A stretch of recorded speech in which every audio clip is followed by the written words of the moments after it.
The Talkin Wrasslin podcast, where potting is real.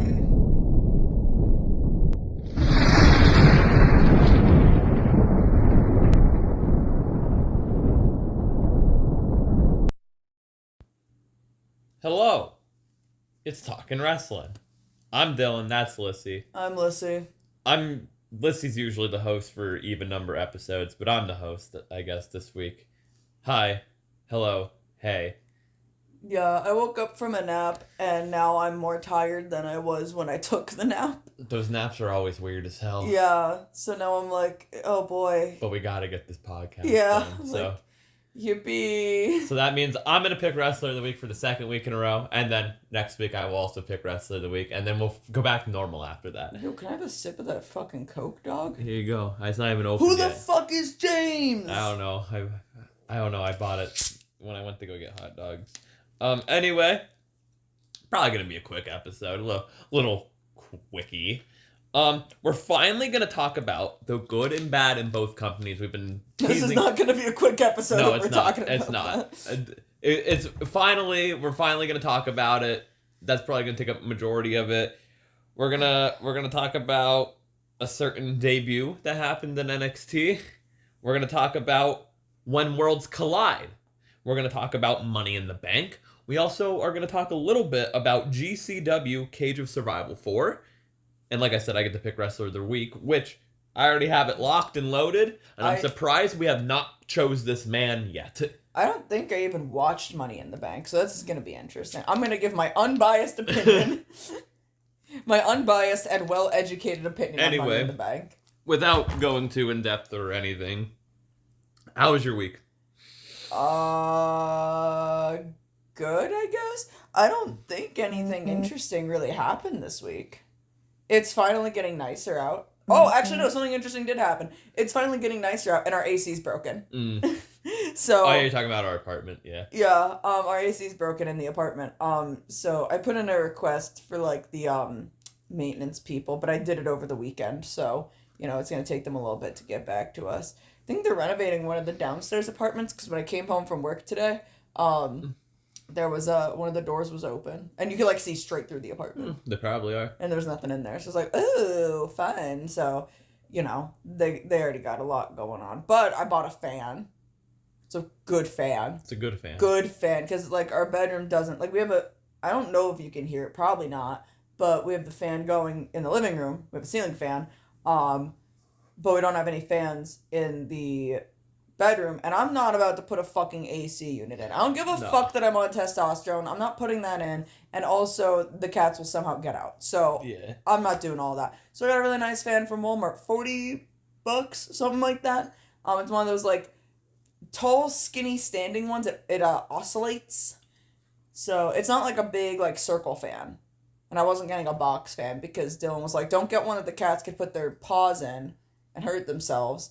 And I don't like tall, circular standing fans. Okay, they're loud, they rattle, and they're unsteady, and I don't like them. So I got one of the other ones. It's really nice. It has a little remote, which is cool. If I had like $700, I would have gotten one of those that you can buy at Best Buy. That they're like, they don't have blades in them. They're like hollow. You can like stick your arm through them, and they're supposed to be like really fucking good. What about one of those? Would have paid in for, gotten a credit card, but no, I wasn't about to do that.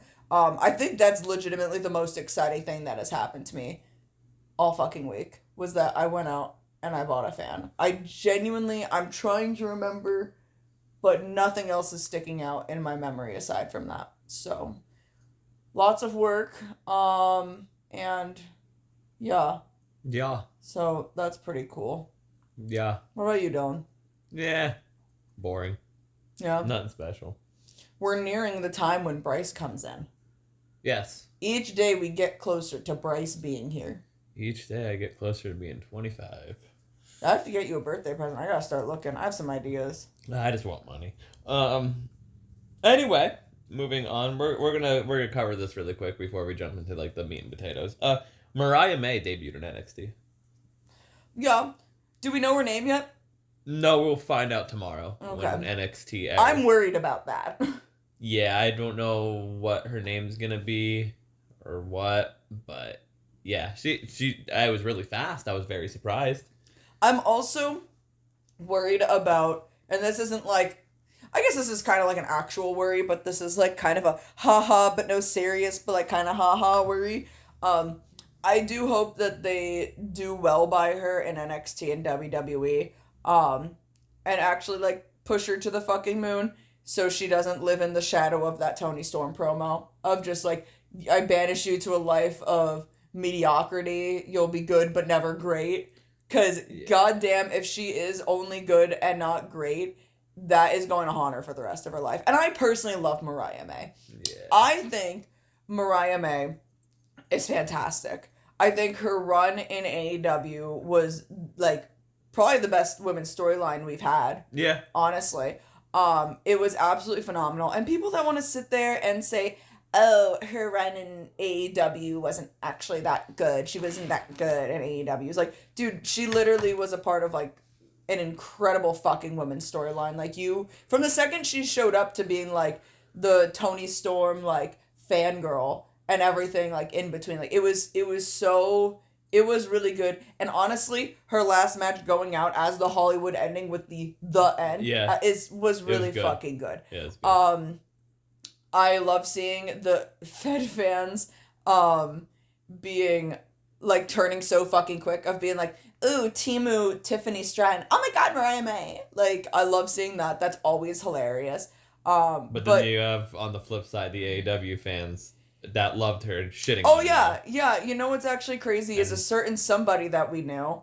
Because, you know, like, you could block somebody on Twitter, but that doesn't mean that you can't still look at their I know posts. who you're talking about, yeah. A certain somebody that we knew, literally... They're the biggest hypocrite ever, bro. Yeah. They've turned into such a big hypocrite. It's so fucking funny. They literally posted, wow, it's kind of fucked up that Mariah's best friend showed up and she couldn't even put her over on the way out. Like, first of all, she does not need to be putting over Mina Shirakawa. Mina Shirakawa is already over as fuck with the AEW fans with her fucking entrance alone, her Mina now, and her fucking kissing Toni Storm. She is fine. And this can help blend into our next topic here of the good and bad in both companies and the hypocrisy. Well, wait, really quick. But let me cover this quick. The hypocrisy of both fucking fan bases. Yeah. Oh yeah.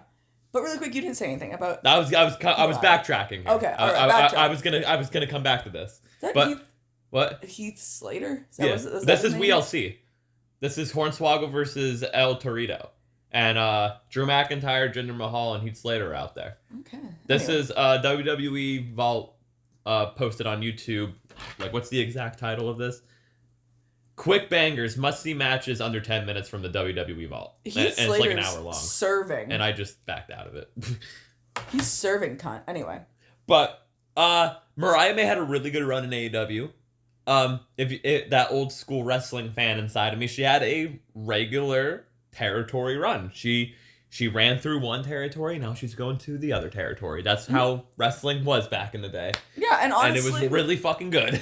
Again, like she said before, she wanted to be in WWE. Not that that's anything against AEW. She was fucking live tweeting in the trenches in 2019. Yeah, she's a lifer.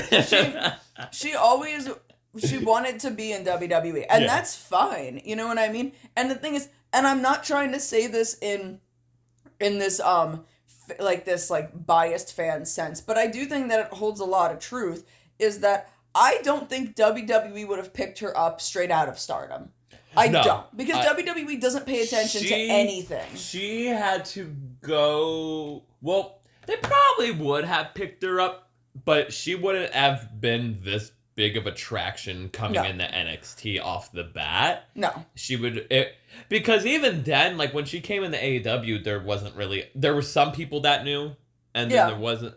Like, I didn't know really much about her. I just knew her as the Toni Storm, like, fangirl, pretty much. Yeah, because she followed Toni Storm around, and everyone, or a lot more people in AEW, or AEW fans, know wrestling outside of AEW. Like, so they'll have information. I'll be straight up with fucking people. I know what Stardom is. I don't fucking watch Stardom because it's not, I need to. because it's not my cup of tea, and I'm just not gonna watch Stardom. I need to because I would love Stardom. I know I would. That's why That's why you'll never catch me shitting on anyone that like debuts that's from Stardom. I just might say like, "Who are you?"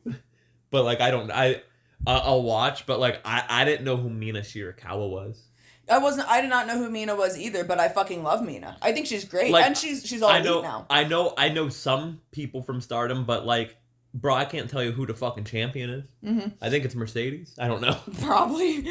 But no, I do need to actually watch Stardom. But no, I think that her going to AEW was a good thing for her to make name for herself in the like one of the biggest American wrestling promotions, the second largest American wrestling promotion that there is. Get her name out there, get her publicity out there, and I hate to say it, but get WWE's eyes on her and gain that following. So WWE's gonna end up being like, yeah, you know what? We're gonna pull this girl because people love her. We think she's great. Because if you're gonna sit here, and this is probably gonna pull into the next topic, if you're gonna sit here and say that WWE doesn't look at AEW just like AEW doesn't look at WWE, you're fucking lying to yourself. You're absolutely lying to yourself. They might not really view AEW as competition, but they're watching the fucking top names there. Well, yeah, they're watching names that are going to come out of there because they're going to be free agents, and can they potentially be a member of the roster? I mean, there's no secret they were in talks with Okada and Ospreay. Yeah.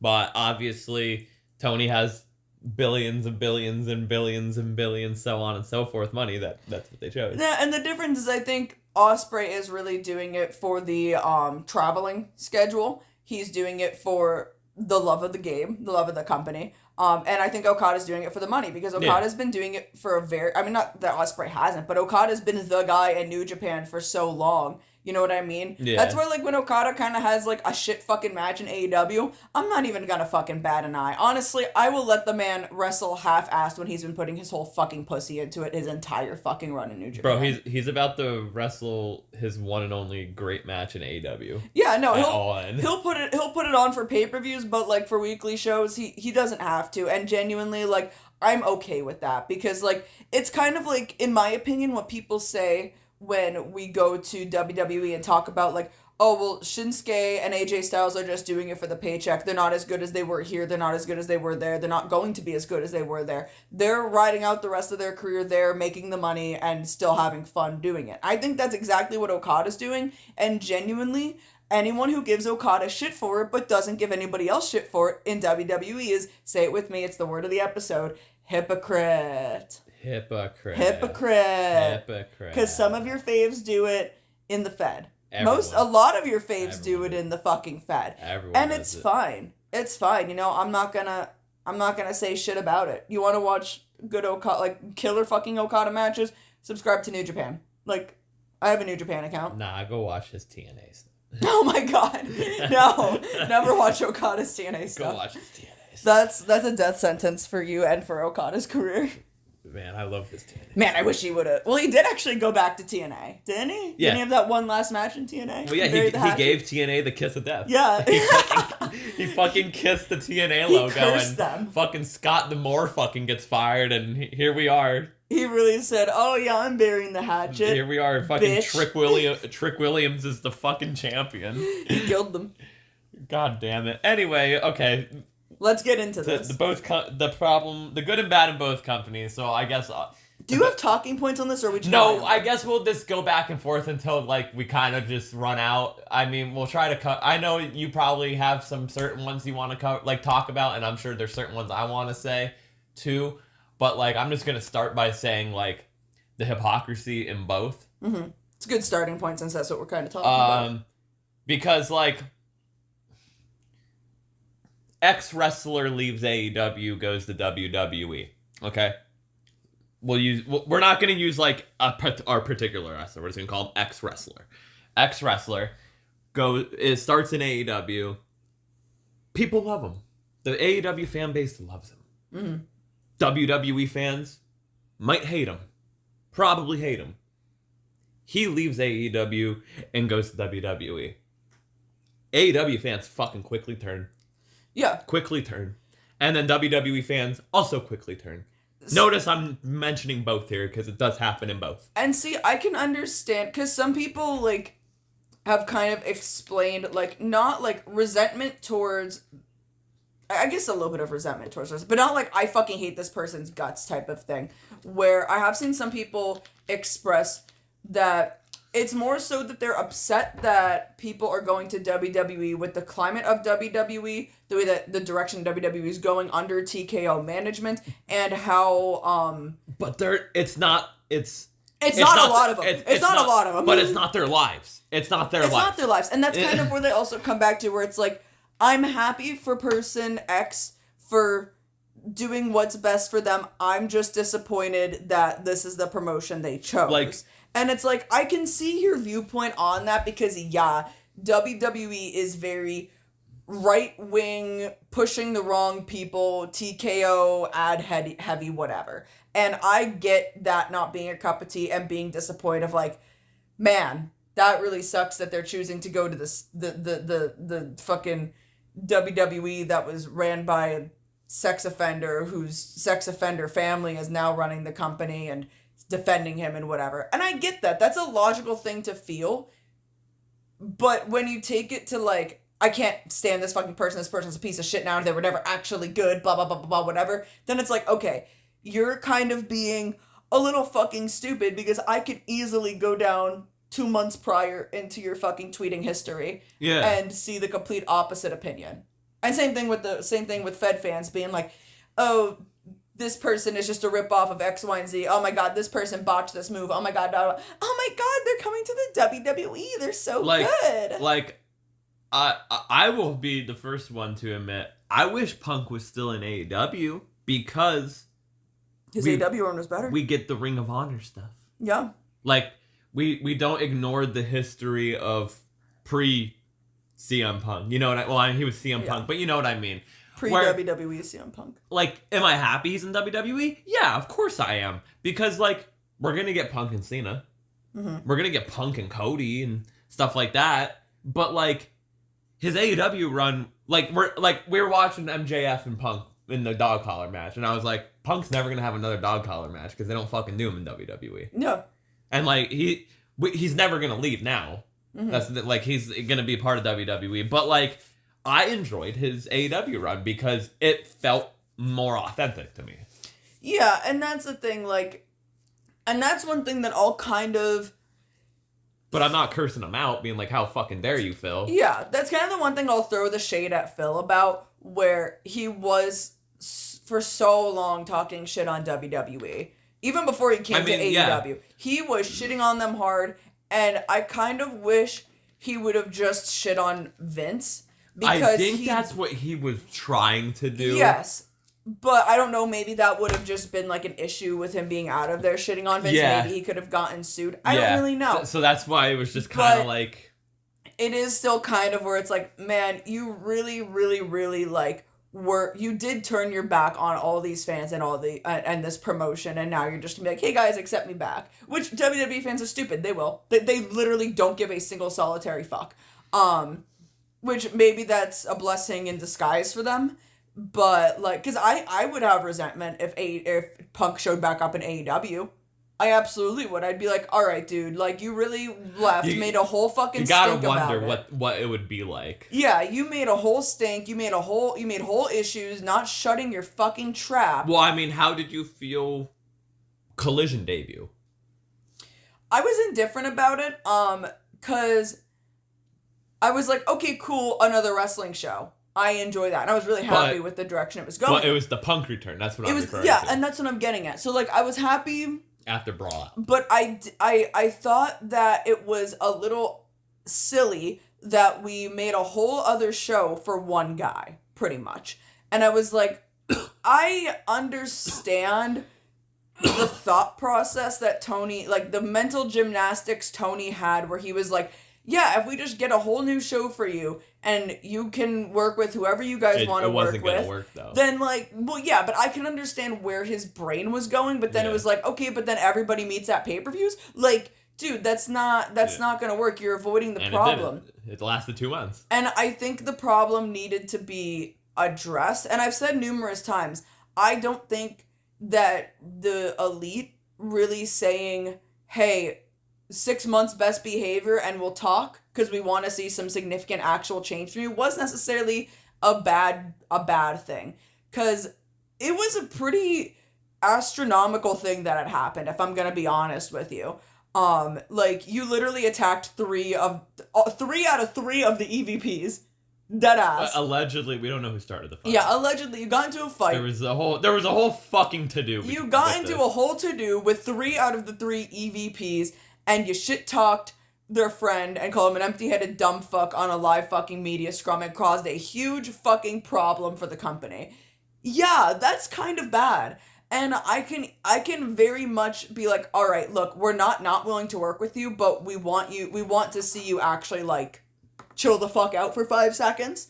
And I'm sure there was other stuff going on. We know there's other stuff going on. So my point is, when Collision was announced and CM Punk was going to be the return, it was kind of like, let's see how this goes, but I don't have high hopes for this. And it lasted 2 months. At all. It lasted 2 months. Like 8 weeks. Yeah. Where I was like, this is not gonna work out. Something's gonna happen, and it felt like a ticking time bomb, basically. But it was a fun ticking time bomb. I'll say that much. But that's the thing, like, and here's the thing, like, I don't know. Like, we don't ever hear about anything really much coming out of WWE and backstage politics and backstage brawls and whatnot, and maybe things just don't get reported. You know what I mean? I couldn't really tell you. But we haven't heard anything happen with Punk in WWE so far. Everyone's saying that he's a fucking gem to work with and stuff. Yeah, so I don't know if it was... He works with children. Because that comes into my next thing here of a big problem I have with AEW is the constant chronic online of these fucking guys. Because it's the AEW guys that are chronically fucking online. And I'm referring to, like, Ricochet and now Brandon Martinez. I'm proud to say that all 4 of my faves are not chronically online anymore at the very least. Or 5 of my faves. Well, we could say 4. But no, I'm not even talking about... Like, Hangman never, like, really fucking... Hangman deleted everything except for Blue Sky. But I'm just saying, Hangman never, like, interacted the way I'm referring to, like, Ricochet interacting with fans. No, and when Hangman did it, it was like, the whole Kane thing. That was funny. Dax Harwood doesn't even go on fucking Twitter being like, AEW. Well, he does, not as much anymore. Not anymore, but, like, for a while he was, but not as much. Ricochet does it. Yeah. And, like, that's the problem I have. Like, we're recording this on Monday, June 9th. There is a tweet from AEW referee Brandon Martinez. If you don't know who he is, he's the one that mostly does the lucha matches. Because I believe he's probably bilingual and speaks Spanish. Right? Now, I need to find the fucking tweet. You sent it to me. Alright, that's what I'm doing. Now, like I said, later on in the show, we're going to talk about WWE when worlds collide. They did a show with AAA, a luchador show, a luchador company. Okay, right? AEW is also doing a show coming up, Grand Slam Mexico, with CMLL. All right? So Brandon Martinez decided to put, and I quote, MFs can say whatever they want, but one thing they can't deny is that AEW helped put Lucha Libre on the map. Give credit where credit is due. Completely fucking denouncing ECW and WCW. Hell, even Lucha Underground. Mm-hmm. That's my biggest problem with AEW people that are chronically online. They see one negative thing about AEW, and then it's a fucking whole uproar. Ricochet is fucking coming at your throat. Oh, another company, the rival company, does a Lucha Libre event. Well, so I'm going to tweet my displeasure. Okay. Why? But the problem I have here is you are working for a fucking billionaire, and you're starting your tweets with MFers. Be professional, man. Come on. I mean, come on. I'm not necessarily worried about the professionalism of the way people type. And it's like, I'm sorry. And it, like, the problem is, too, like, fucking AEW fans, most of them, have not watched wrestling pre-2019. Yeah, and here's the thing, right? Like, I will say, I think, in this sense of this kind of argument, I'll say, I think AEW took Lucha Libre in recent years a lot more seriously than WWE has in a long time. And but like, that's really cool. How were they able to put it on the map when it was already on the map? I was literally just about to say that. Like, there's been precursors way before AEW's inception that have put Lucha Libre out there, and I don't want to say exposed it, but given the exposure to it in an Americanized audience. WWE has done jack shit with any luchador minus Rey Mysterio. Yeah. And Eddie Guerrero, but like Rey Mysterio is a big name in WWE. Yeah. Eddie Guerrero is a big name in WWE. Rey Mysterio and Eddie Guerrero are both big names in Mexico. Yeah. No, and like I absolutely like agree that they were both well before WWE established. Paul Heyman brought them over to America. Yeah. And then Eric Bischoff stole them. Wasn't Eddie from El Paso?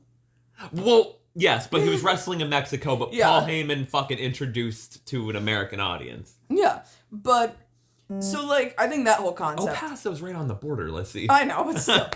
I'm saying like I think that whole concept in itself is stupid, and people on both sides shouldn't be saying like, oh, WWE putting Lucha Libre on the map or AEW putting Lucha Libre on the map. WWE didn't put Lucha Libre on the map. No. Neither of these companies put fucking Lucha Libre on the map. Yeah. So you got Lucha Libre put Lucha Libre on the map. Yeah, and they didn't. CMLL has been around since like 1933. And they didn't fucking I'm gonna look that up. give exposure to the Americanized audience. Neither of these fucking companies did. So, has one taken it much more seriously? Oh, absolutely. I 100% would say absolutely. Right. But, like... CML. What even about, like, and just because you know more about the company than I do, like, what about Ring of Honor? Was Ring of Honor, like, doing much lucha stuff or not? I mean, they have luchas here and there and stuff, but Ring of Honor's just an indie. Yeah. Like... You can't really say anything, like, I mean, yeah, ECW was an indie too and stuff, but, like, you really can't say anything about independent wrestling putting lucha on the map because, like... Well, Ring of Honor was really big, which is why I'm talking about independent wrestling is just a bunch of fucking names, you know what I mean? They just fucking come together, so you really can't say anything like that. Like... Yeah, you can even say you can hard argument, but you're a dumbass if you're gonna argue and say ECW didn't even put lucha on the map. But it's like, yes, they did. But if you're arguing ECW and WCW, I can get where you're coming from because WCW had the bigger television audience, where ECW just had the local television audience. Yeah. So I understand that, but also WCW also ruined the luchadors. Yeah. Eventually, so like. But like overall, like. I do agree that some of the AEW talent is way too much online. Like that's why I said like I'm happy that the Bucks aren't as chronically online as they used to be. Mainly Matt, because Matt's the one that controls like the Twitter account. Well, now they have a combined one, so I really don't know what it was like back when they didn't have a combined Twitter account. But like I don't mind if you're like I don't mind if you're like a Kenny Omega and you're sharing your upcoming match or like you're fucking talking about whatever the fuck. Well, no, I know what you're saying. He's not interacting with the negative bullshit. I have seen Kenny interact here and there, but Kenny's also barely online. Yeah. Like, and that's the thing. Like the Bucks aren't online as much. Kenny's not online as much. It's Hangman, like Ricochet's always into some shit. Yeah, Hangman when he was on Twitter tweeted funny stuff. It's what he's doing on Blue Sky now, but he'd delete his Twitter, he'd delete his Instagram. He is not, like, bothering no one, and when he did have them, he was hardly there. And same thing with Jack. Jack is hardly fucking on social media, ever. The only one I can really give a fucking pass to, but he hasn't done it in a while, is Tony. But I can understand if he's being under attack and it's his fucking company. Yeah. But, like, he hasn't done it in a while. And Tony he hasn't done it randomly in a while, too. Yeah. It seems like he's been behaving himself on Twitter. Tony does kind of spawn sometimes. Like that one time when I posted that meme of him and he just showed up in my comments. Bro, Tony just fucking... Tony's insane. I didn't even tag him. I'm sorry. I still think my favorite one is, did Tony change mirrors? Mina's music? Yeah. Yes. Yeah. Was Tony bullied? Did Tony log on here and see how everybody was mad at him and got bullied into changing it? Yep.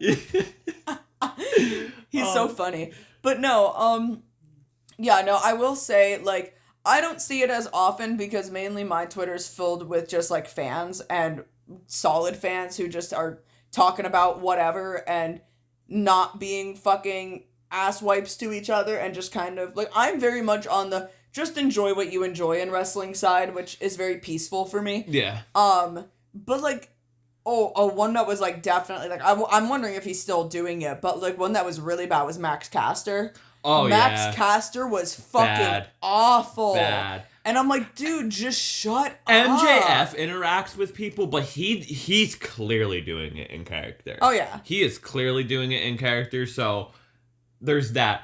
Jericho's not on Twitter anymore, thankfully. Yeah, thank God. So, because he was getting bad towards the end of his Twitter before he got called out with that whole Kylie Ray thing and whatnot.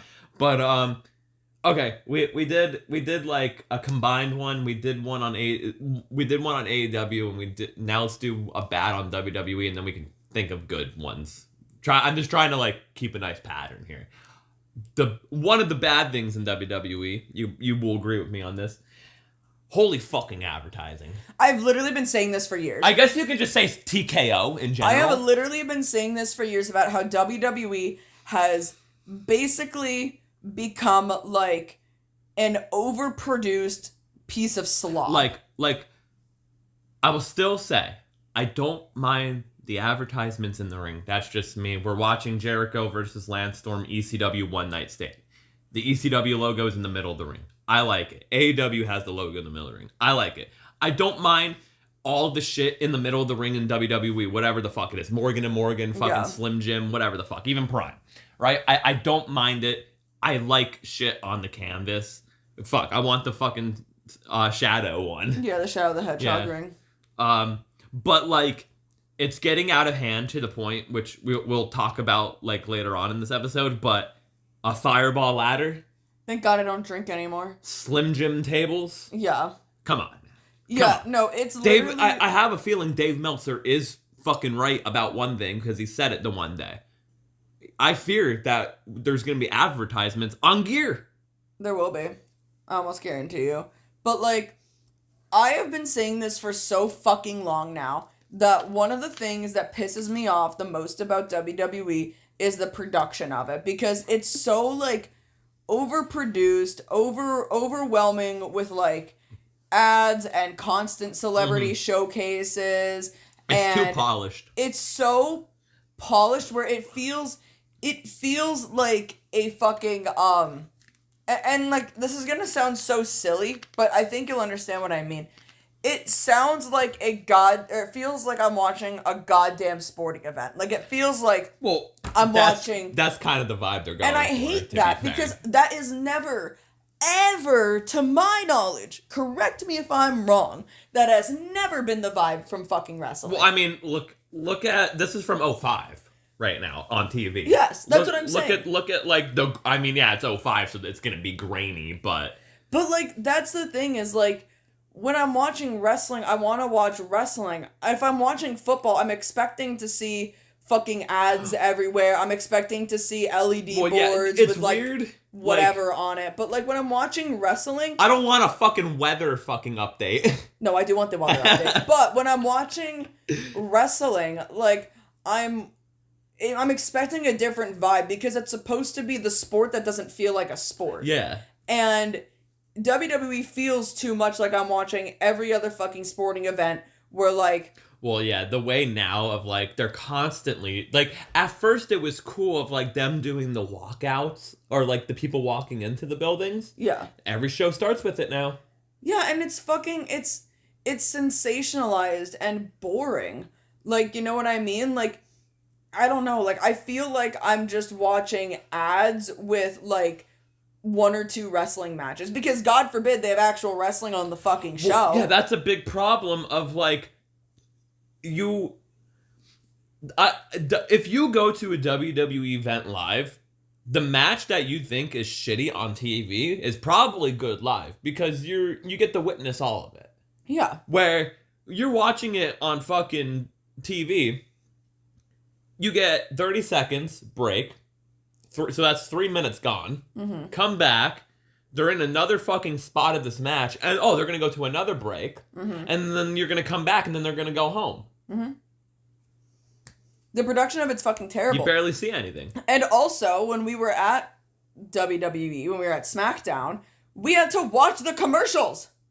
Yeah, they put the commercials on the fucking board. They put the commercials on the board. You know when they're in a commercial break. Because they put the fucking commercials there, which, to me, like, is just could be kind of fucking distracting, if you ask me. I wasn't that fucking, like, distracted by it, but it could be. It definitely fucking could be. Man. I always say, like, I feel like WWE works their TV shows to just get through until a pay-per-view. And, like, it feels that same way still, where, like, they don't actually give a shit about what their product is that they're giving you. They care more about... It makes no sense. Like, their logic makes zero sense, right? So, they have a 2-hour show on Saturday night's main event, right? They have, like, 5 matches, right? But then they also, the week before that, had 5 matches on a pay-per-view that went 3 hours. What are we doing?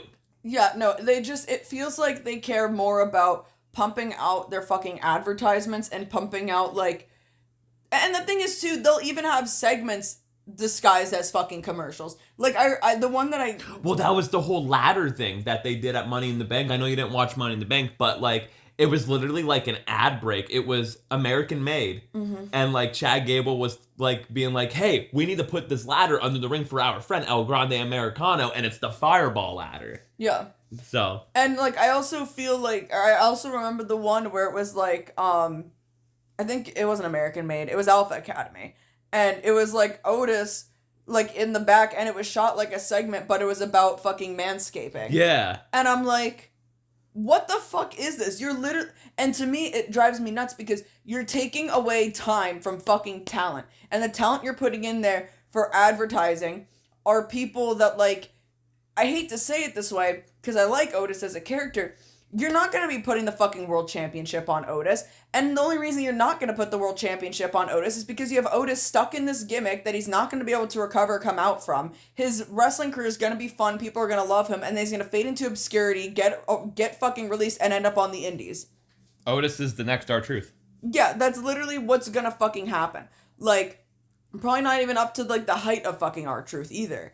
And, like... No. It's one of those things where it's like, you have people that people love. Like, people love Otis.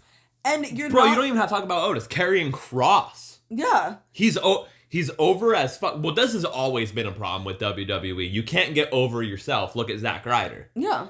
That's the problem with Karrion Kross. He got over himself, and he's gonna get released. Yeah. And it's like, it's one of those things where it's just like, I don't understand why we're not taking our talent fucking seriously. And then God forbid you actually say anything about it to any of the fucking Fed fans, and they're gonna fucking ride the dick of WWE. Like, and it's just so, like, outlandish to me that, like, I don't know, maybe it's like, maybe if I never stopped watching wrestling, maybe if I kept watching wrestling from the minute I was cognitive enough to watch it with my brother to today, maybe the slow, gradual changes over time would not have been so astronomically smacked in the face to me. But I don't know. Like, it's so fucking different from what and I'm not asking for, like, the Attitude Era back or fucking Ruthless Aggression back or anything like that. I'm not saying that. I'm just saying, like, it's so clear to me at the time when I was younger, and even running back really and looking at it, to me it wasn't as overly obvious that WWE didn't really give a shit about its talents. It seemed like it was closer to related of what the times were in wrestling as a whole, where now wrestling has evolved as a whole, and people actually want to watch fucking wrestling and not fucking dumbass fucking sports entertainment shit. Yeah. And it seems like WWE never really got with that, and then it's become more apparent that they really just don't give a shit about their talent. And they don't give a shit about their presentation, they care about their presentation, but not in a wrestling standpoint. They care about their presentation in a sports standpoint and what it looks like to them as to what a financially successful company looks like. Like, WWE is the fucking big truck, little dick energy of wrestling. Big truck, little. It is, because you can have this fucking raised up truck with those fucking steps that open when you open the goddamn door to get you in, because your fucking truck is like 10 feet tall and you need a fucking ladder to get into it, with like the fucking loud ass fucking transmission and the fucking straight pipe, like, brr, brr, brr, brr, brr, whatever. And it's this fucking expensive off fucking truck that you're not actually gonna fucking haul anything in, but it's shiny and pretty and people know you spent a fucking pretty penny on it, but it's compensation. The presentation of WWE is straight up compensation for the lack of actual wrestling and care about the sport of wrestling that they have. But because it's so sensationalized... Well, yeah, because it's not wrestling, it's sports entertainment. Yeah, but because it's so sensationalized and looks so shiny and pretty, people automatically go to it and think, well, this has to be the best because it makes the most money, and look at how well produced it is. They have a drone. Like... They have a drone! Like that, and to me, you can't tell me otherwise, because... They have a drone. They win. Yeah, they fucking win, Lyssie. When people sit there and talk about WWE, like, I think I saw it, like, someone was talking about the Logan Paul, John Cena, Cody Rhodes, Jey Uso match, and they're like, this match fucking sucks, and someone was like, this match has been great, I don't know what you're talking about, like, name 5 cool things that happened in this match, and only one thing that they named was an actual spot in the match. The rest was, like, Cody's entrance, Logan Paul's entrance, the fucking, I don't even remember. Well, yeah, WWE, you're fucking there for segments. Yeah. Like, the stars don't compete on weekly television. Every once in a while they do. It wasn't actual fucking wrestling that they were talking about that they love. And, like, if that's your thing, that's your fucking thing, man. I'm not gonna sit here and tell you necessarily otherwise, but when you're gonna sit here and act like it's the fucking gift from God of wrestling, and naysay to anyone who thinks differently, but then not even be able to say your favorite part of a fucking match that had to actually do with fucking wrestling, you're watching ads with segments.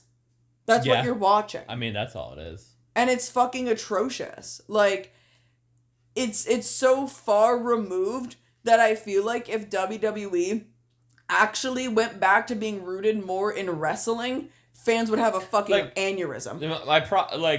I said it when they said that they were doing the Slim Jim tables. I was like, the table spot's already ruined. Because, like, you get the we want table chants all the fucking time, right? Yeah. Table spot's already fucking ruined. Now it's going to be more ruined because they're going to do a table spot every fucking show for the sake of advertising.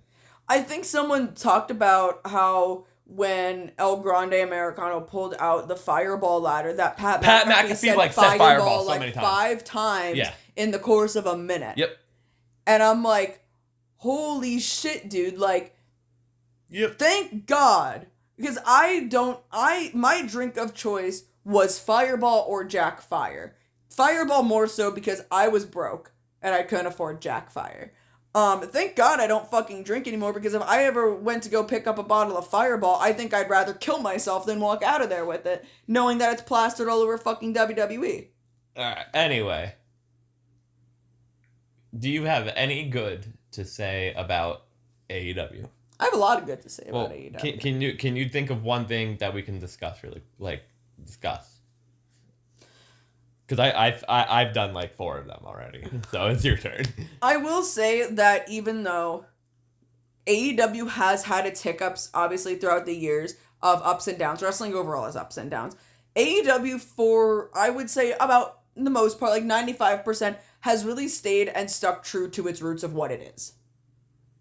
I don't think there has been any crazy, massive, insane changes to AEW over the short period of its existence that's really made me sit here and say, what I'm saying about WWE. The tag division in both companies, and I understand that point of, the tag division could be a lot better. But the women's division absolutely is atrocious in AEW. What I'm saying is, overall, what AEW is, in contrast of what we're saying of the presentation of WWE to the presentation of AEW.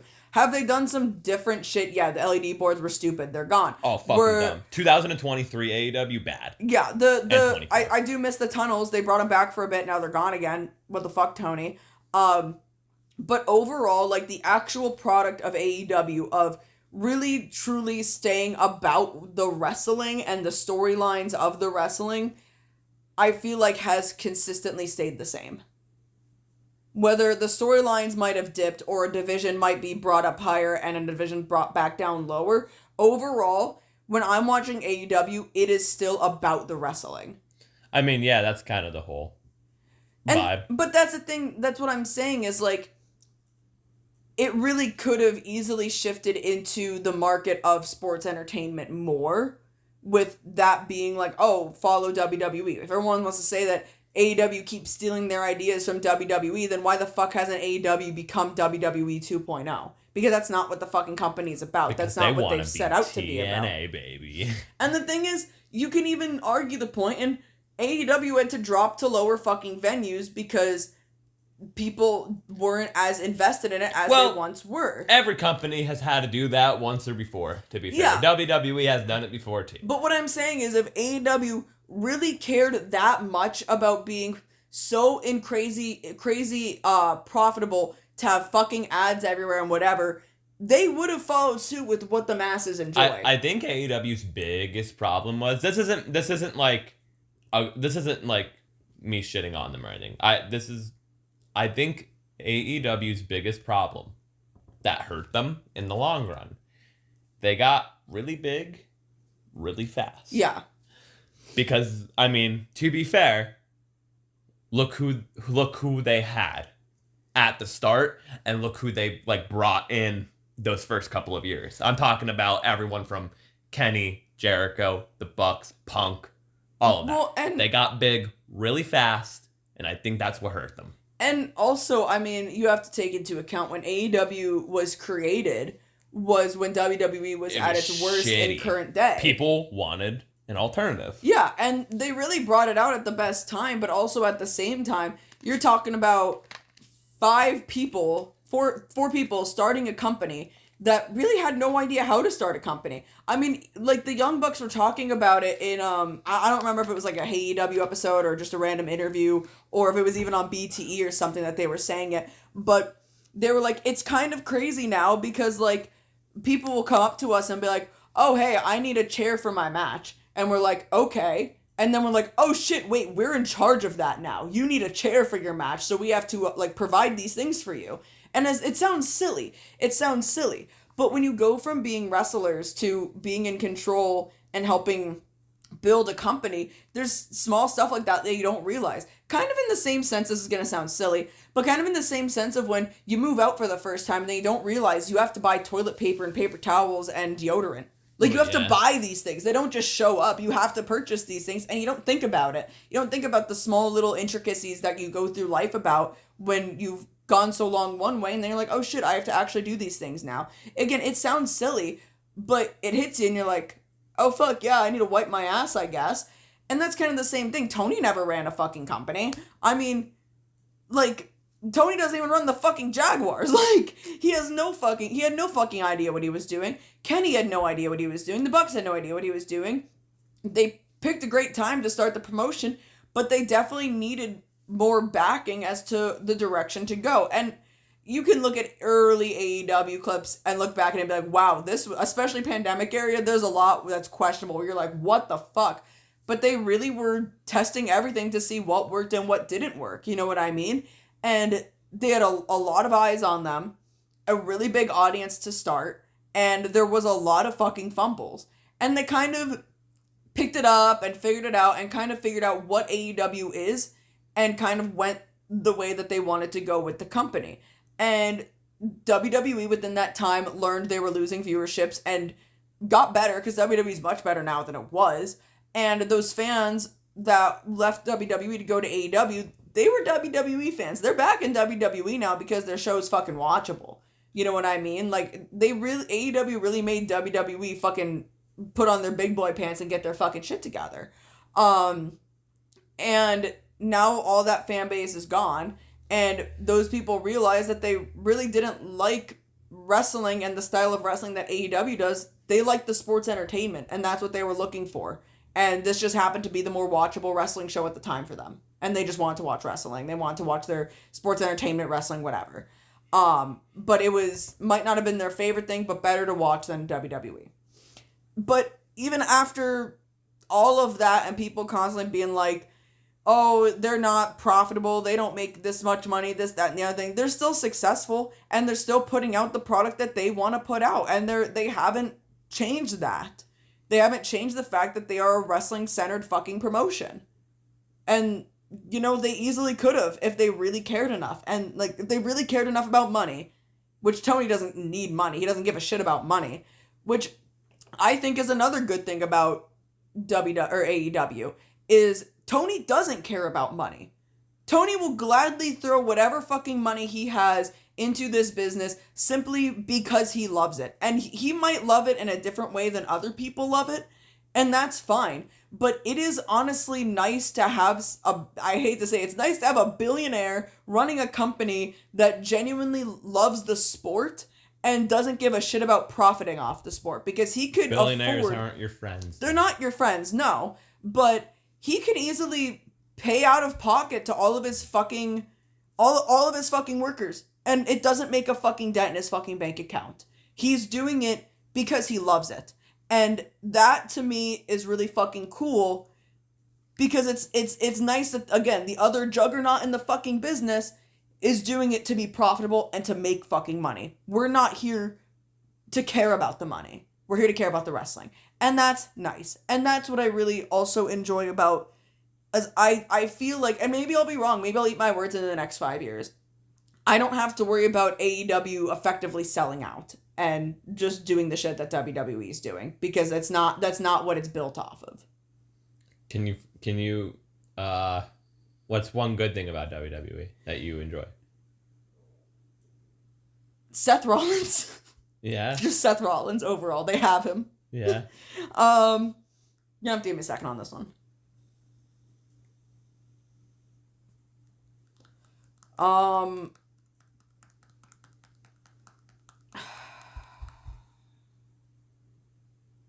It'll come to me. I'm not even trying to do a bit. Like, I'm not trying to be funny about it. I'm genuinely trying to sit here and actually, like, think. What's something you like about WWE? And we'll see if I agree with you. The NXT women's division.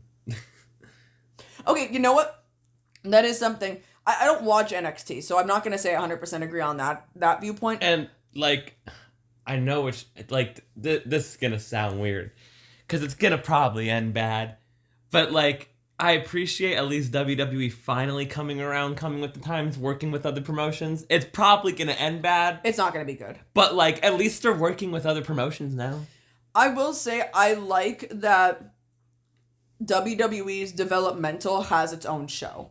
Yes. I think that as a concept and as a production is pretty fucking solid. I do wish that it wasn't so cringy with the segments and that the gimmicks weren't fucking stupid. Yeah, it's aimed at a weird audience. But I do think that the concept of having these developmental talents and broadcasting the show to people. That's what OVW was back Yeah, then. and I like that. Like, I like that because you really get to see these people from the start of their WWE careers to where they might end up going from that. And it gives, like, again, like, another promotion to watch, because I feel like NXT feels vastly different than actual WWE. Oh, yeah. I can watch NXT matches and enjoy them over WWE matches. Again, the segments I wish were a lot better, but the matches are great. You know what I mean?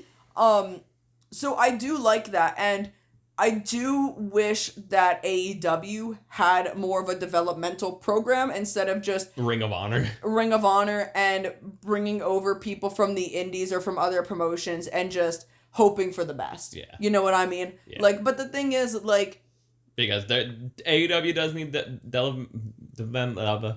they need to develop other talent. well, and here's the thing, right? Like, people saying that AEW doesn't make stars, I think, is incredibly arrogant. No, they do, but they need to build up some other stars. Yes, they do. But what I do think that they really could, and I know that we actually didn't even talk about this, but I'll just throw it in here really quick. The Young Bucks have Matt was talking about in his vlogs, Never Not Jet Lagged, him and Dana, their travel vlog. He was answering some questions. They were just chit-chatting about whatever. And he was talking about how him and Nick have considered buying PWG and opening a wrestling school.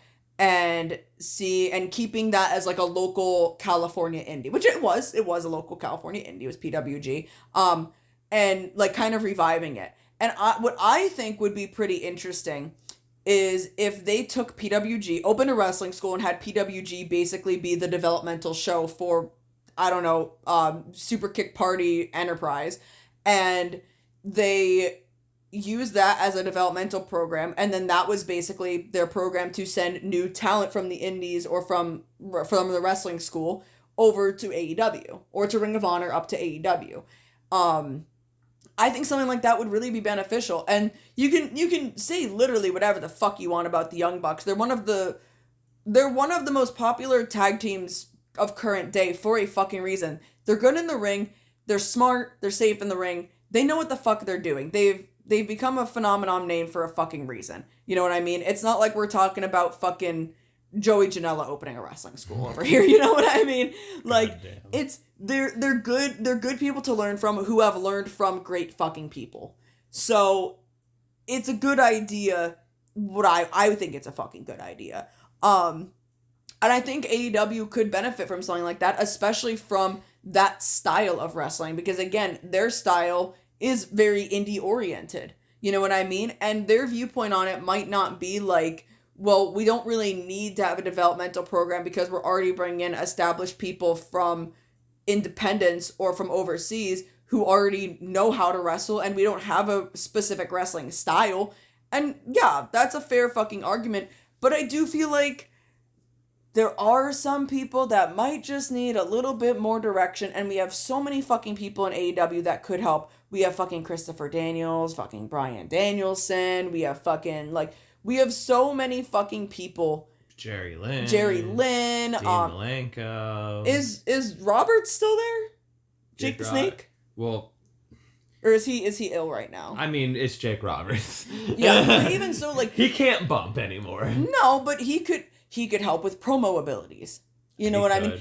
There's all these Big great... Show's still there. Yeah, Big Show's still there. And you can even have some of the, like... Tony Khan. You could have the Bucks help out. You could have Kenny help out. Like, you could have some of the bigger names in the fucking company help out with certain things. You know what I mean? Like, it doesn't have to be one specific person doing it all, because they have so much wrestling history in their fucking arsenal to run with. You can even have Jericho fucking help with shit. He's not great anymore, but he knows a lot. Well, yeah, Jericho I would love to, like, still, like, just spend a day with him. Just talk about wrestling. Yeah, because I would like to I like listening to his podcast when he talks about wrestling and stuff, because it's like, he does know his shit. Yeah. It's just, Jericho's just fucking a crazy motherfucker now. I don't know. Yeah. So, like, my point is, I like that... You want to watch Tiger Mask matches? Here you go. I like that WWE has the developmental and broadcast the developmental. And I do wish that was something that AEW did, just to help out here and there, pretty much. Basically where need be. Because you can even look at Jade Cargill. Jade Cargill, green as fuck coming in to AEW. Who the fuck trained her? Because someone trained her. Danielson trained her. And she was way too early to be coming in when she did. And I haven't seen her on fucking WWE TV in a hot minute, I'm going to be honest. But she has not gotten better. And I love Jade. I think Jade is great. Jade can have a really fucking solid match, and her presentation is fucking off the charts. But she needs direction and guidance, and I feel like she really started off on the wrong foot. She is still stuck with Bianca. Yeah. She started off very heavily on the wrong foot, and it's hard. It seems like it's hard for her to be recovering from it. Yeah. And I don't know, man. I just think that that's a really good aspect that WWE has, and but I do wish that they took their NXT talent a little bit more seriously when they brought them up to the main roster. I guess we can. One more thing. Is there a dislike you have in AEW? I mean, there's a lot of things I don't like in AEW. Chris Jericho. But like a big one. Not the obvious ones. That's what I was trying to avoid, were the obvious ones. Chris Jericho? Yeah, because I could have just fucking sat here for an hour. I mean, you could take the fact that I don't think that they don't have a developmental as a dislike. Okay. Because I do think that that's necessary. But I do want to maybe... Let me see if I can think of something else to kind of add in there. As something that is just like, I really wish that they would fucking change this shit. I wish that they wouldn't have 4.5 hour fucking pay-per-views. I don't 7 mind matches, 3 hours. We don't need 4 hour shows either. I understand why they're doing it because they're just taping Collision, but 4 hours is a long time for a wrestling show. I'm not gonna lie. 3 hours is too. One thing I dislike about AEW, and you can say this doesn't count. I think it counts. I don't like that they got rid of AEW Dark. Well, that falls under developmental. I guess that does fall under developmental, doesn't it? Yeah, that falls under because like that's what that was. Yeah, that's true. Okay. Well, we'll just throw the obvious one, I guess, in the ringer. I don't like what they're doing with their women's division at current moment. I don't like that, and someone, I don't remember who it was. I wish I remember who it was. It was one of my mutuals brought up, like, oh, you know what? It was one of the Jack Perry mutuals I have. Sam, I think is their name. They said that people complaining about the Toni Storm and the people complaining about the 12 minutes of women's wrestling that was showcased in a 4-hour show is the exact product of what you get when you have both of your women's titles occupied in the same story. Because how the fuck are you going to be able to add extra? I mean, you can have smaller matches here and there, but you have your world championship, which is Toni Storm, and your TBS champion, which is Mercedes Moné, battling for the fucking belt. WWE had a women's match on Mania that didn't even involve a belt. Yeah, and the thing is, you could do that. You absolutely could do that, and you should be doing that. But like we really could be having a Willow Nightingale and Marina Shafir side fucking quest going on right now. Exactly. And we don't. No, I get the whole, like, tying it in Anarchy in the Arena and whatnot, but we could have been having that this whole time leading up to Anarchy in the Arena, and we fucking didn't. Exactly. But I do understand when you have your two main belts, and they're both fucking occupied by two people that are fighting with each other. Yeah, we could be having two different storylines, but we don't. The big problem I have with AEW, because it's more AEW, it does happen in WWE too, but it's more AEW, is people just randomly disappear. Mm-hmm. Like, where the fuck's Wardlow? Where's Keith Lee? Where's Britt Baker? We know where some of these people might be, but where the fuck do all these people fucking go? Yeah, my biggest thing is, like, the last update I heard about Keith Lee was that he was still having medical issues, and he was supposed to be booked, and he still had medical, and I don't know what the fuck's going on with that. We know why Miro wasn't being booked, but where was Miro all this time? Why did Malachi Black disappear for, like, you know what I mean? It's just, like, these, like, bro, they were building up Wardlow. Mm-hmm. And he's just randomly where's Scorpio Sky? I couldn't tell you. Like, where the fuck are these people? Where's Jack Perry? Where the fuck is Jack Perry? Bring my boy back to me, because where the fuck did he go? You know what? Where's Chris Jericho? You know what update I got from fucking Jack Perry? He's still in the woods. He is foraging actual wood now. Update on Jack Perry for the collective. He is foraging bark. And he has made that into a knife now. And yeah, which is cool. You can say, like, yeah, that happens in WWE too, Dylan. Like, where was fucking Andrade for the longest time and all that? Like, yes, I get that and stuff. But, like, bro, Wardlow's been gone for, like, 2 years. The last thing I heard about Wardlow was that he got into a car accident and he was fine. And that was it. Yeah, like, Wardlow's been gone for, like, 2 years. Sammy Guevara, like, he's a pillar, right? He's fucking on Ring of Honor mostly with Dustin Rhodes. Like, what, like... I think that's his punishment for concussing Jeff Hardy still. Probably. Because, like, what the fuck? But, like, people just disappear. Yeah. And I'm wondering if it's a simple thing of, like, if we're going to be in all seriousness, I mean, I think Jack Perry's taking time off. For what? I don't know. But he did just have this reign of the TNT Championship, and then he got beat for it and he disappeared. Okay? It's just, I get that. That falls into the thing, and he's just making knives now, doing his fucking thing. Like, if you don't... I don't know. If you're not online, you don't know Darby Allin's climbing Mount Everest. Where the fuck's Darby? Yeah. And, like, you don't know that. But that's also the thing with AEW is AEW, which is actually another thing I like about it, which sounds crazy, but just hear me out. Like, they haven't done it as much in recent memory, but they used to do it a lot, especially with the Elite and when BTE was a thing, was AEW does have a very large online presence. It's very clear. AEW fans are more chronically online than most WWE fans are. And I like that sometimes they really do be tapping into that, especially with when BTE They was gotta a thing. explain it, though, for the television viewing audience. They do, but if you were a deep in there Elite fan, you'd be watching BTE every Monday. But yeah, Something's going on. A casual and it pops fan up. turning the channel or whatever, or checking out AEW for the first time, might not understand what's going on. No, and I get that. It should be explained. And that also will just fall under both fucking companies, I guess, because I have issues with both fucking companies when it comes to announcing. Yeah. Because some commentators gotta go. Some of them gotta go. Yeah. I'm not going to sit here and fucking pick it apart because I want to move on to the next subject because this is a perfect talk point. But, like, we can keep going on. This can be a continuation eventually. Like, I'm sure we'll revisit this topic eventually. But, like, there's good and bad. The point of this is there's good and there's bad and there's ugly in both companies. Yeah. And that's why the title of this episode is going to be called The Good, the Bad, the Ugly. Anyway, we're moving on. Because there were some wrestling shows that had wrestling on it this past week. Surprising. We're gonna talk about When Worlds Collide, WWE and AAA's crossover event that aired on YouTube. Now, from California, so they picked a good place for the luchas because that's a really good place to do it. Yeah. Also, everyone in California stay safe. Fuck ice. Yeah. Just wanted to say it that quick. Anyway, moving on.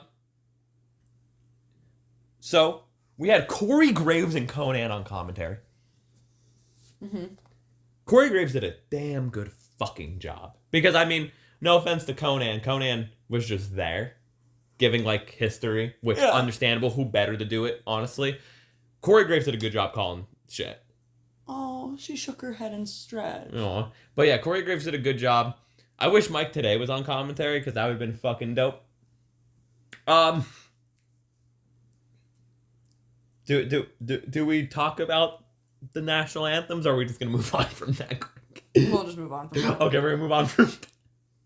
Okay, moving on to. Was that written down on the card of, like, started with the national anthem? No, I just wanted to see if you wanted to talk about the national anthems.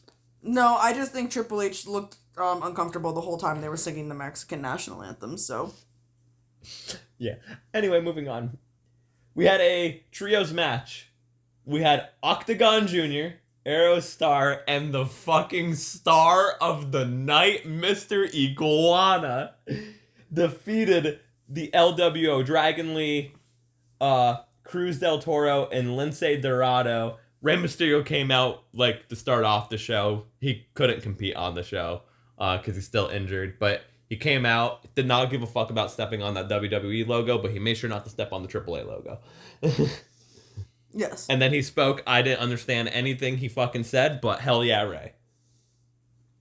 So I just want to say really quick about this match.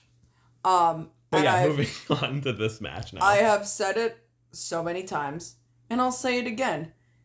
WWE fans don't know that they like fun, silly, flippy, crazy stuff until they're exposed to it. Okay, what did you think of Mr. Iguana? Then that's my point. First of all, I love Mr. Iguana because I love silly fucking shit in wrestling. Bro, he's a star. But WWE fans want to go and complain about literally every single other fucking company on the sun doing funny things or having these crazy quote-unquote indie-rific moves when a lot of, like, fucking flippy stuff that you see is rooted in lucha libre, but they want to call it gymnastics.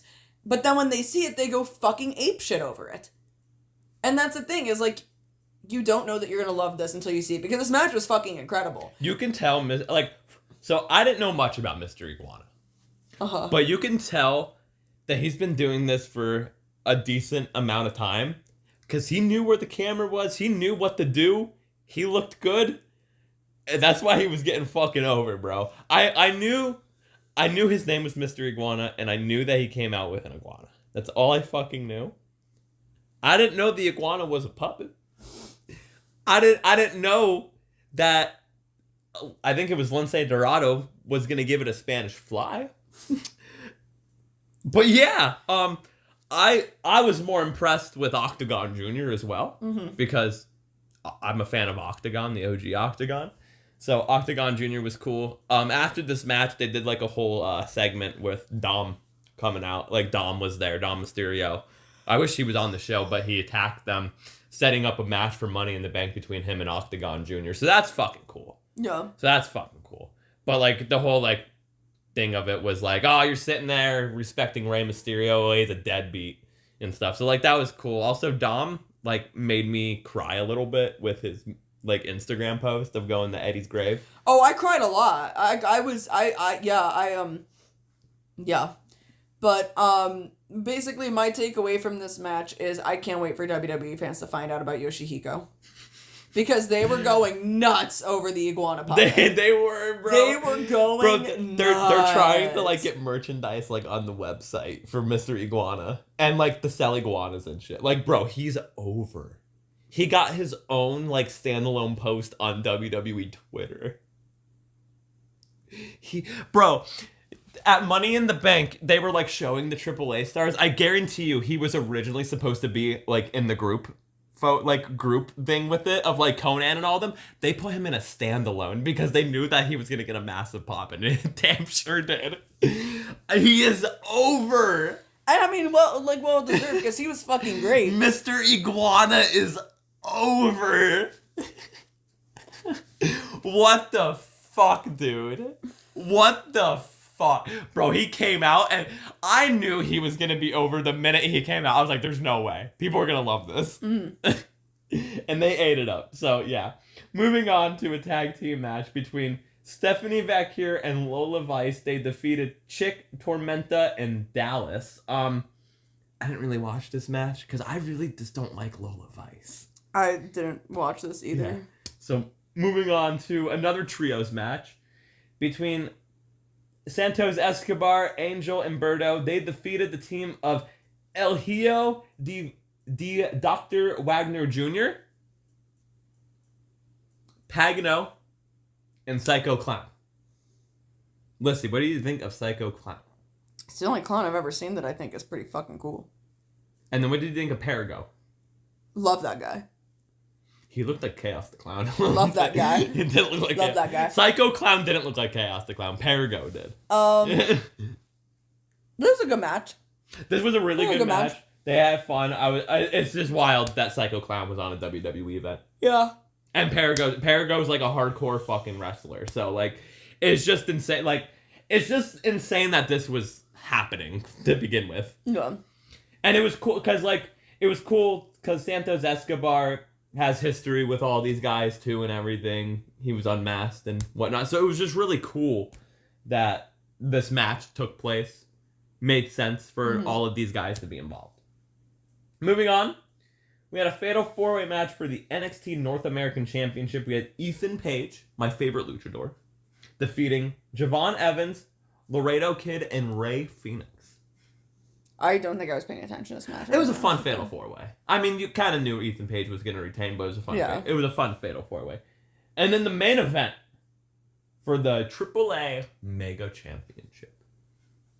El Hijo del Vikingo defeated Chad Gable in a fucking barn burner. Yeah, why the fuck are we having Chad Gable fucking do this fucking El Grande Americano shit? Chad Gable he could fucking murder Chad Gable gave Vikingo an awesome bomb in this match. This match was insane. This was like, in my opinion, best match on the fuck of the night. Well, yeah. It was bound to be. I'm glad Vikingo won. I was a little scared. Yeah. I was a little scared of what was gonna happen. I'm glad Vikingo won. But, like, bro, what a fucking match. Chad Gable's so underrated. He is. So He really genuinely is. He's so fucking good. And, like, I always say it, when we're talking about FTR and the Young Bucks, and it's kind of the same thing, same thing here. I love when two wrestlers or tag teams or whatever have vastly different wrestling styles and they get head to head because it's always a fucking banger. Mm-hmm. It's always a fucking banger when you have two completely different styles going one-on-one. Yeah. It's such a good mix. Okay. Moving on to Money in the Bank that happened literally a couple hours after this. And yeah, they fucked themselves because there was empty seats because of the LA traffic and putting the events too close to each other. I barely watched this show. The Money in the Bank concept's fucking dead. It's been dead for years. It was dead when Otis won it. It was dead after Theory won it and cashed in on the US title. It's fucking dead. It's stupid. Let's just talk about it. So, they had the Women's Money in the Bank ladder match, which had the Cash App sponsorship on it. Oh my fucking god. But yeah, Naomi... Not the Cash App Money in the Bank. Yeah, Naomi defeating Alexa Bliss, Julia, Rhea Ripley, Roxanne Perez, and Stephanie Vaquer. The only thing I saw from this match was Stephanie Vaquer giving Rhea Ripley the devil's kiss on the ladder. That's all I literally saw. Naomi won. I don't hate that. Cause I mean, good for Naomi. I'm glad. I honestly thought it was going to be Rhea Ripley. No, because honestly, Naomi has been in such, like, a good... Like, she was in such a good story, like, against, like, Jade and Bianca and everything. And people really started, like, backing her and loving her as a single star in WWE. So I think this is good to keep, like, an actual main storyline around her. Yeah. Moving on to the only match that I watched on this show. And it was 4 minutes and 55 seconds and probably the best match on the fucking show. For the Intercontinental Championship, Dominic Mysterio defeated Octagon Jr. It was a fast-paced lucha match. Dave Meltzer better give this fucking at least 3 stars. Alright. It was one of the greatest subpar 5-minute matches. Honestly, didn't even need to be 5 minutes. Fucking perfect. It was fast-paced. From the opening sequence to this match was insane. Actually insane. And, like, Liv doing the Heat spot, like, being the Heat manager and all that. Mm-hmm. Dom took Octagon's mask and tied it to the ropes, beat him up. Like, it was cool. It was fucking cool. And, like, Dom was talking shit to the AAA guys in the crowd. Obviously, Octagon wasn't going to win. Yeah. But it's a luchador match. If people are going to complain about it not being a 15-minute banger, guess what? Going back to good and bad and ugly of companies, not every match needs to be a 15-minute banger. Yeah. Anyway, moving on. Becky Hogan defeated Lila the Bird Lady for the Intercontinental Championship. Moving on. Seth Rollins defeated Andrade, El Grande Americano, LA Knight, Penta, and Solo Sikoa in the Money in the Bank match. Jacob Fatu turned on Solo Sikoa in this match. Oh. Yeah, Solo was climbing up and Jacob Fatu grabbed Solo's foot and said, "Solo, I hate you," and then gave him a Samoan drop. Yeah, it was kind of funny. I hate you, Solo. I saw a lot of people mad about Seth winning. He didn't need to win. He didn't need to win. I understand, like, I guess it kind of makes sense. It makes sense because he's the top heel. Well, yeah, and... I honestly thought El Grande was winning. I thought El Grande thought they were going to do it. I'm going to be honest with you. I thought they were going to do it. It makes sense more so going with the story as to what's going on with Seth. Yes. So, I get that. Because one of two... So, we'll see what happens on Raw tonight, because Gunther and Jey Uso are having the world title match tonight. What? Yeah, they're having a world title match tonight. Remember, they were doing a whole build-up, remember? Yeah. Gunther got a rematch. It's Gunther versus Jey Uso world title match tonight on Raw. Was that not at Money in the Bank? No, because Jey Uso was teaming with Cody Rhodes. Yeah, that's right. Yeah. And only 5 matches on a card. Can't fucking. God forbid. I know, you gotta do. You can't do more than 5. But anyway, you fucked me up now. You honestly fucked me up. But Seth Rollins winning Money in the Bank. I could see him probably trying to cash in tonight and either successfully cashing in or Roman's returning tonight and stopping him. Yeah, because I saw Or people, Punk. I saw too. people pissed off that Roman didn't Yeah, show or up too, or Punk too. One something's happening tonight. I have a feeling. But I feel like Seth's goal with this fucking group is he is gonna win the world title eventually. I think that's the whole point. He is the top heel on Monday Night Raw. Like it's his faction. There was a cool spot of El Grande Americano like doing a slingshot spot, climbing up the ladder on the outside of the ring into the inside of the ring. It was actually pretty cool. I thought, too, El Grande was probably going to get unmasked in this match by Penta. But that didn't happen. So This shit's running out till SummerSlam. yeah. But Solo and Jacob Fatu are broken up. Okay, I didn't even know what was going on with them. So Solo's been calling Jacob Fatu like a whiny bitch, pretty much. And Jacob Fatu's like, motherfucker, I'm Jacob Fatu. You're Solo Sikoa. okay. And then in the main event, we had Cody Rhodes and Jey Uso defeating John Cena and Logan Paul, with John Cena taking the pin from Cody Rhodes. Oh God, Cody's not winning that fucking But- belt back. But the main thing that happened in this match was a masked man came out and attacked John Cena. Started beating his ass. And then he took off the mask. It's fucking R-Truth. Now Ron Killings. Did we just get worked? No, No. we didn't. I think WWE was like, oh, fuck, we fucked up. Yeah, because R-Truth literally stated that Yeah. it wasn't a work and that it was just everybody Yeah. like congregating. But and being now- like, we want him back. He's Ron Killings because that was part of his deal of coming back. Was he wanted the name changed to Ron Killings so it's established in WWE, so when this run is over with, if he pleases to go to the indies or whatever, he can use that, and it builds off like former WWE superstar Ron Killings. Yeah. Makes sense. It's cool that he's going by Ron Killings. Yeah. It's such a cool fucking name. I love it. I wonder if he's gonna be like serious now. And No, I can see them doing a whole segment tonight of him going backstage and being like, "Oh, Truth, it's good to see you back," and he goes, "You talking to me?" yeah, like supposedly this deal is like one last run for R-Truth, and it's kind of like a part-time deal. I don't know and stuff. Yeah. Cool. R-Truth is back. It's insane. Yeah. It's insane that the voices were heard, and Yeah, fans, you bitch enough and you'll fucking get shit done. it's crazy. Start doing it. Crazy. They can deny it all they want, too. WWE. Of like, oh, like, no. Oh, you enjoying the show? Yeah, like, no. Well, it's all that matters. Shut the fuck up, Big Nose. Bald fuck. Bald fraud. Okay, calm down. Moving on. We decided to watch a little bit of GCW Cage of Survival 4. We watched 2 matches. Well, we watched a few, but there's 2 matches worth talking about.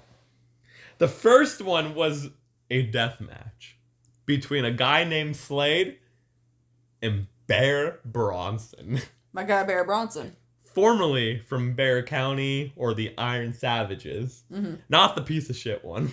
Yeah, no, the bisexual one. The bisexual one, the one that was just recently released, is now The contract expired. Same something, diff. doing death match. His first ever death His match. first ever death match, and holy fuck, a 5-star death match. You can clearly tell he's probably like, I'm scared, let's get this fucking over with. Mm-hmm. I'm gonna take this fucking light tube bump 30 seconds into the match. Because he did, and his back was fucked the whole match. He did a mother effing bomb off of top of the fucking lift thing. Yeah. They were literally red the whole match. The and it's not oh my from like God. irritation. They were like stained red Yeah. from blood. Bro, it was insane. They beat the absolute dog piss out of each other. Mm-hmm. It was fucking wild.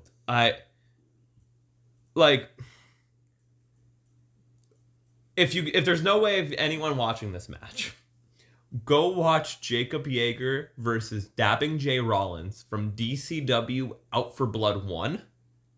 And that's kind of what this match was. Literally. A 5-star death match. And then moving on, this is what made me want to watch this match, because I was seeing highlights on Twitter as I was working at another location of another store that I work at, and hoping and praying to God, if there is a God, that the place wasn't going to get shot up because it was in the ghetto. I was really scared. There was Team GCW versus Team JCW, Juggalo Championship Wrestling. Team JCW was the Brothers of Funstruction, the Clowns, Lyssie's favorite, Too Tough Tony, and Mickey Knuckles. And Team GCW was Matt Tremont, Effie, Jimmy Lloyd, and John Wayne Murdoch. Look at Dee Dee. Aw. This was an 8-man and 8-person anything goes tag team match, and boy, they went everywhere. And it was an 8-man, 8-person tag team match that turned into a 20-person versus 20-person. Because you had Jordan Oliver, Alec Price came out in GCW's honor.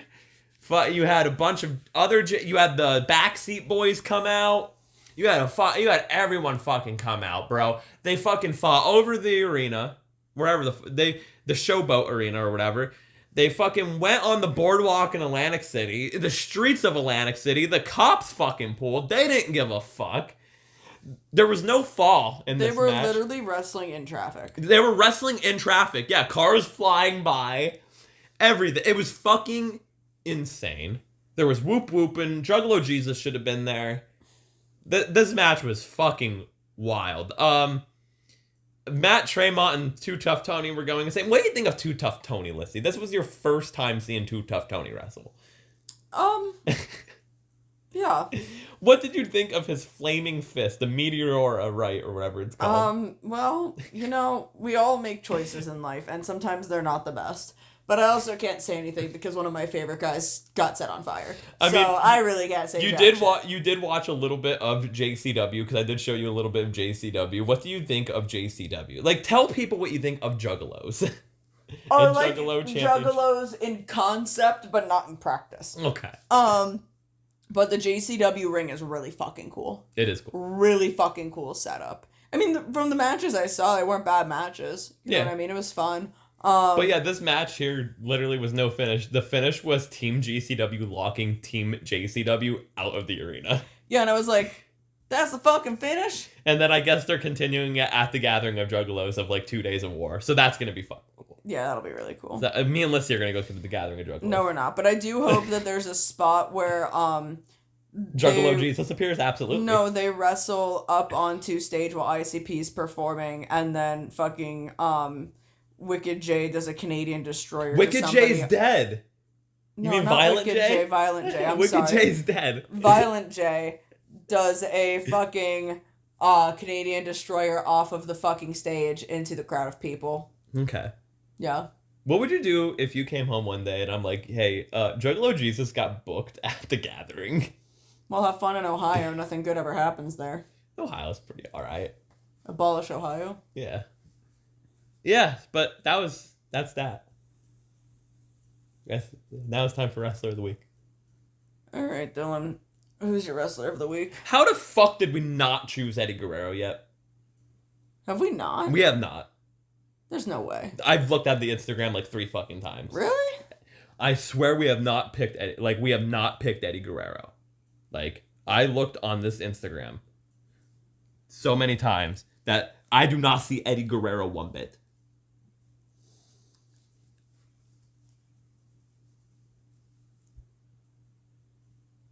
I really could have sworn we've talked about him. We've talked about him many a times. Yeah, but I really thought we picked him as Wrestler of the Week at one point. I don't think so.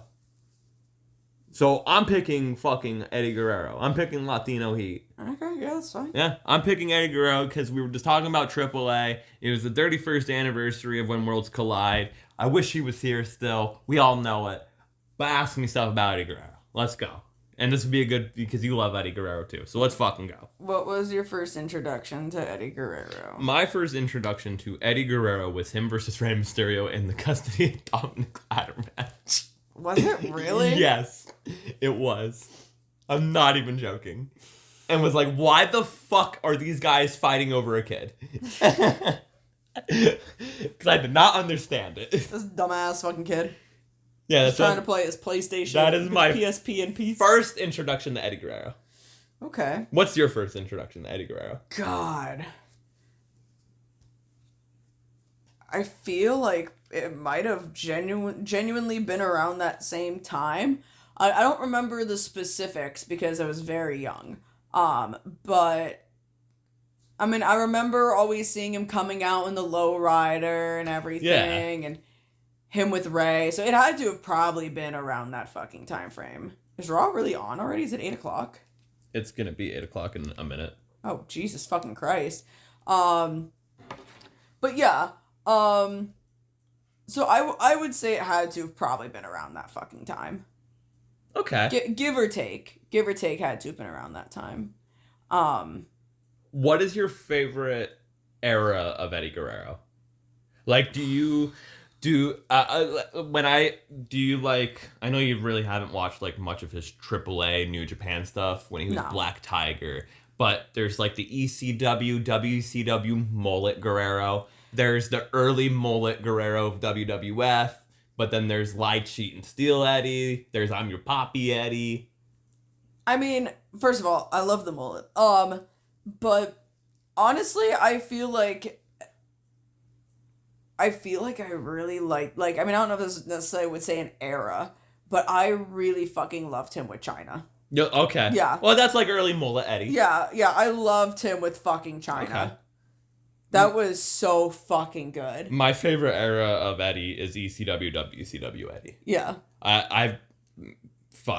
His wrestling was just on another fucking level at that fucking point. That guy looks like Bob. The Black Tiger Eddie too, when he was Black Tiger. Oh, I need to watch his Japan stuff. Oh, fucking special, man. Yeah. It's something fucking special. Oh my god. I do love Lie, Cheat, Steal Eddie because that was funny. Because like after watching like the A&E thing of being like, oh, that's racist, but him being like, haha, I'm making fun of it. Yeah, That's no, great. him I love enjoying it and him not taking any offense to it and having fun with it. Yeah, I love it. It's yeah. so perfect. Like, I love the shit he was doing with it. Like, I love funny Eddie Guerrero. He's honestly one of the funniest fucking people. Yeah, I like Eddie Guerrero's wrestling is on another level, but man, funny Eddie Guerrero is so great. Yeah. He was just great all around. You know what I mean? There's never a time where I was dissatisfied to see Eddie Guerrero. Oh yeah. You know 100%. what I mean? I'm not exaggerating when I say I honestly think about Eddie Guerrero at least like once a week. Every time I'm watching like something from the past and Eddie pops up, I'm hooked. I'm watching it because it's always something special with Eddie. Yeah. I just love watching his shit because it's like, how the fuck does he do this shit? Like, there's certain shit where I watch and I'm like, fuck. Like, it's so good. Yeah. It's so good. Nikki Bella's here. What the fuck? What's one of your favorite Eddie Guerrero matches? Oh, God, man. Without, like, we're not going to state the obvious. Him and Ray. I mean, that's the thing is, Halloween Havoc. Like, that's I love him and Benoit in ECW. Yeah, you know what? Him and Benoit. Him and Malenko. Yeah. Him and Benoit, honestly, like any him and Benoit. Him and Benoit. I wish we got him and Michaels at WrestleMania 22. Another really good Eddie match is him and RVD in a ladder match. Oh my god, yeah. It's a really good one. Another good one is him versus Edge. I believe it's Unforgiven 02. It's a really good one. And it's a really cool story because wild that they were doing this, but it's 2002. The story was a concussion storyline. Yeah. So, like, Eddie was, like, wrestling the match, like, pretending to be dizzy. But it was really good. Yeah. Like, it was good storytelling of what they were doing. But another good match is when Eddie left WWE for a couple of months because he was having a drug problem in the early 2000s. Him, Mysterio unmasked, and Punk in a triple threat at IWA Mid-South. Woo! Woo! Fuck. In the words of CM Punk, I thought I was good until I wrestled Eddie Guerrero. God damn, boy. Yeah, Eddie's just fucking special, man. I'm just surprised we haven't I can keep going on about Eddie. Yeah. Like, I can keep going on. Like, bro, like, I wish Eddie was still here. Yeah, I really do honestly think very often about what Eddie would be doing if he was still here. He'd be having a fun storyline probably with Dom. Yeah. Or something. He'd be doing something with Dom probably. Oh, yeah. Even if he wasn't wrestling, something. Because, man, it's just... Eddie would have been like a really, really, really big help. Oh, yeah. In this day and age, that like helping in the business and everything. Because I feel like if Eddie retired, like let's just say he retired in 2008 or whatever. Let's just say let's just say Eddie never died, but Benoit did. Maybe he retires after Benoit. Yeah. Like the whole thing. I feel like he probably would have taken a few years off. Maybe have one more run. Come back and kind of just be like that veteran backstage. Helping younger talent out. Mm-hmm. Maybe him and Ray have a cool grandpa tag team run. Grandpa tag team run. Old man Yowie. Yeah, fucking old man fucking luchas over here. Like, I don't fucking know. Eddie versus Penta would be something. Yeah. It could have happened at any point, honestly. It really could have. Eddie versus El Grande Americano. Okay, let's not get out of here. But yeah, no, Eddie is something fucking special, man. See, there's the turn from Jacob Fatu on Solo.